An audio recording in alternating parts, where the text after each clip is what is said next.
السلام علیکم ورحمۃ اللہ وبرکاتہ۔ آپ تمام دوست احباب کو عید الاضحیٰ مبارک ہو۔ آج ہم بات کر رہے ہیں اوجھڑی کھانے کی شرعی حیثیت پر۔ اس حوالے سے اگر آپ تفصیلات جاننا چاہتے ہوں تو آپ کو چاہیے کہ میری کتاب اوجھڑی کھانے کی شرعی حیثیت کا مطالعہ کیجیے۔ حدیث شریف میں ہے کہ رسول اللہ صلی اللہ علیہ وسلم کو بکری کی 7 اشیاء ناپسند تھیں۔ اس سے متعلق احادیث کو حضرت امام محمد علیہ رحمہ نے کتاب الآثار میں، حضرت امام عبدالرزاق نے اپنی مصنف میں، اور امام بیہقی علیہ رحمہ نے سنن کبریٰ میں، اور دیگر محدثین نے اپنی کتب میں روایت کیا ہے۔ حدیث شریف میں ہے کہ رسول اللہ صلی اللہ علیہ وسلم بکری کی 7 چیزوں کو ناپسند فرماتے تھے۔ ان 7 چیزوں کے نام یہ ہیں: خون، پتا، نر اور مادہ کی شرمگاہ، خصیتین، گلٹی اور مثانہ۔ یہ وہ 7 چیزیں ہیں جن کا ذکر باقاعدہ احادیث کے اندر موجود ہے کہ نبی کریم صلی اللہ علیہ وسلم نے ان چیزوں کو ناپسند فرمایا، اور حدیث شریف میں ہے کہ بکری کے ہاتھ کا اگلا حصہ، آپ صلی اللہ علیہ وسلم کو بکری کا اگلا حصہ یعنی اس کا دستی کا گوشت آپ صلی اللہ علیہ وسلم کو پسند تھا۔ حضرت امام طبرانی علیہ رحمہ نے معجم کبیر میں ایک روایت نقل فرمائی ہے کہ ام المومنین عائشہ صدیقہ رضی اللہ تعالی عنہا کے پاس ایک بکری تھی۔ آپ نے اسے ذبح کیا، اور جب آپ نے اس کے گوشت کو تقسیم کر دیا اور کچھ حصہ بچا کر رکھا تو رسول اللہ صلی اللہ علیہ وسلم آپ کے پاس تشریف فرما ہوئے، اور آپ صلی اللہ علیہ وسلم کے دست مبارک میں ایک عصا تھا۔ نبی کریم صلی اللہ علیہ وسلم نے اس عصا کو رکھا اور آپ صلی اللہ علیہ وسلم مسجد میں تشریف لے گئے، وہاں 2 رکعت نماز کو ادا کیا۔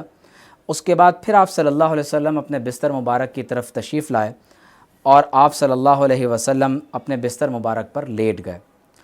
حضور علیہ الصلوۃ والسلام نے سوال کیا کہ حل من غدا، کیا دوپہر کے کھانے میں کوئی چیز ہے؟ تو آپ فرماتی ہیں کہ ہم ایک پیالہ لے کر آئے، اس میں روٹی کے ٹکڑے، جو اور اس میں اوجھڑی کے کچھ ٹکڑے موجود تھے۔ حضرت عائشہ صدیقہ رضی اللہ تعالی عنہا نے اوجھڑی کے ٹکڑے کو اٹھایا اور اپنے مبارک دانتوں سے اس کو نوچنا شروع کیا۔ آپ نے عرض کی، یا رسول اللہ صلی اللہ علیہ وسلم، ہم نے آج ایک بکری کو ذبح کیا تھا، صرف یہی ہمارے پاس باقی بچا ہے، باقی ہم نے اللہ کے نام پر صدقہ کر دیا۔ تو حضور علیہ الصلوۃ والسلام نے فرمایا کہ نہیں، بلکہ تم نے اس کے سوائے سب کچھ اپنے لیے باقی رکھا ہے اور بچا لیا ہے۔ اس حدیث سے یہ معلوم ہوا کہ آپ صلی اللہ علیہ وسلم کے عہد مبارک میں اوجھڑی کو باقاعدہ ام المومنین عائشہ صدیقہ رضی اللہ تعالی عنہا نے نبی کریم صلی اللہ علیہ وسلم کے سامنے پکایا اور اسے کھانے کے لیے پیش بھی کیا۔ حضرت امام فخر الدین رازی رحمۃ اللہ علیہ تفسیر کبیر میں نقل فرماتے ہیں کہ حضرت عمر رضی اللہ تعالی عنہ اپنی خلافت کے دور میں ایک بازار سے گزر رہے تھے۔ آپ نے وہاں سے اوجھڑی خریدی اور اپنے کندھے پر اسے اٹھا لیا۔ جب آپ ایک مقام سے گزرے تو حضرت علی المرتضیٰ رضی اللہ تعالیٰ عنہ آپ کو دیکھ کر ایک کونے میں ہو گئے۔ حضرت عمر رضی اللہ تعالیٰ عنہ ان کے سامنے آئے اور فرمایا کہ اے علی رضی اللہ تعالیٰ عنہ، آپ مجھے دیکھ کر ایک کونے میں کیوں ہو گئے؟ تو آپ رضی اللہ تعالیٰ عنہ نے ارشاد فرمایا کہ یہاں تک کہ آپ مجھ سے حیا نہ کریں۔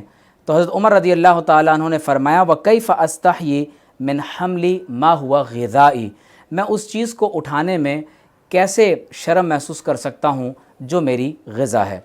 اسی طرح حضرت امام ابو جعفر طحاوی علیہ رحمہ ابن خزیمہ رضی اللہ تعالیٰ عنہ سے روایت کرتے ہیں کہ رسول اللہ صلی اللہ علیہ وسلم نے اپنی ازواج مطہرات رضی اللہ تعالیٰ عنہا میں سے کسی کے پاس بکری کا بطن یعنی پیٹ لٹکا ہوا دیکھا تو آپ صلی اللہ علیہ وسلم نے فرمایا لو طبختی لنا من هذا البطن، اگر آپ اس بکری کے پیٹ میں سے ہمارے لیے کوئی چیز پکائیں تو یہ کتنا ہی اچھا ہوگا۔ بعض روایات میں اس کا ذکر بھی ہے کہ رسول اللہ صلی اللہ علیہ وسلم کے لیے بکری کا پیٹ پکایا گیا اور آپ صلی اللہ علیہ وسلم نے اسے تناول کیا اور پھر نماز عشاء کو ادا کیا۔ حضرت علامہ بدر الدین عینی رحمۃ اللہ تعالی علیہ نے جب اس کی شرح نخب الافکار میں فرمائی ہے تو آپ روایت میں لکھتے ہیں کہ وَأَرَادَ بِالْبَطْنِ مَا يَحْتَوِي عَلَيْهِ الْبَطْنُ مِنَ الْأَحْشَاءِ، کہ اس سے مراد پیٹ کے اندر کی چیزیں ہیں جن پر پیٹ مشتمل ہوتا ہے۔ اور پھر احشاء البطن کے حوالے سے علامہ کاسانی علیہ الرحمہ نے جب ذکر کیا تو آپ نے ان میں اوجھڑی کا ذکر بھی کیا ہے۔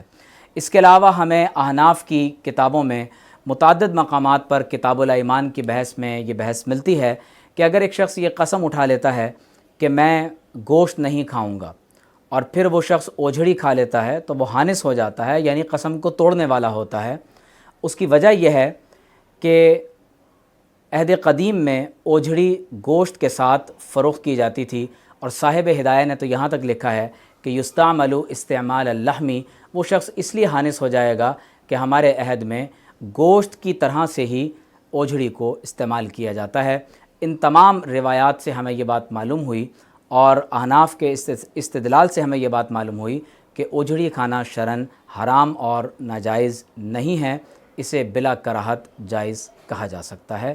السلام علیکم ورحمۃ اللہ وبرکاتہ۔